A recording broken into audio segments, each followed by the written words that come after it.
உங்கள் தந்தி தொலைக்காட்சியில் பிரம்மாண்டமான காட்சி அமைப்புகளுடன் சாணக்கிய தந்திரம் தினமும் இரவு 8 மணிக்கு.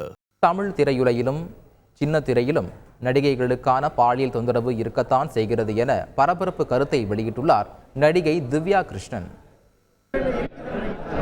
ஆமா இருக்குதானே, இல்லைன்னு மறுக்க முடியாதுல்ல. இலைமறை காயா இருக்கு, இல்லைன்னு சொல்ல முடியாது. எல்லாத்துலயுமே இருக்கு, இலைமறை காயா இருக்கு. அவங்களுக்கு நிகழும் போது தானே அது தெரியுது, வெளியில வருது. இல்ல கேரளா அளவுக்கு இங்க இருக்கான்னு பாத்தீங்களா, இல்லைன்னு தான் சொல்ல முடியும். ஏன்னா கேரளாவோட கலாச்சாரமே வேற இல்லையா. தமிழ் கலாச்சாரம்ங்கிறது வேற, கேரளாவோட கலாச்சாரம் வேற. அதை கம்பேர் பண்ணும்பொழுது இங்க அந்த அளவுக்கு இல்ல இருக்கு, ஆனா இல்ல அப்படி வச்சுக்கோங்க. பெண்களை பாதுகாக்கிறதுக்கு தனியார் நிறுவனங்கள் கூட கமிட்டி இருக்கு. அது மாதிரி இப்போ சினித்துறைக்கு இது மாதிரி சினிமா துறைக்கு ஒரு கமிட்டி அமைக்கணும் அப்படின்னு எது விரும்புறீங்களா? அமைச்சா நல்ல விஷயம் தானே. அதாவது வளர்ந்தவங்களுக்கு பிரச்சனை இல்லைங்க, வளர்ந்து வரவங்களுக்கு ப்ராப்ளம்ஸ் இருக்கு, இல்லைன்னு சொல்லவே முடியாது. தெரியாதவங்க தெரியாம மாட்டிக்கிட்டவங்க சொல்றதுக்கு நல்ல ஒரு வழி தானே இது. உங்கள் தந்தி தொலைக்காட்சியில் பிரம்மாண்டமான காட்சி அமைப்புகளுடன் சாணக்கிய தந்திரம் தினமும் இரவு 8 மணிக்கு.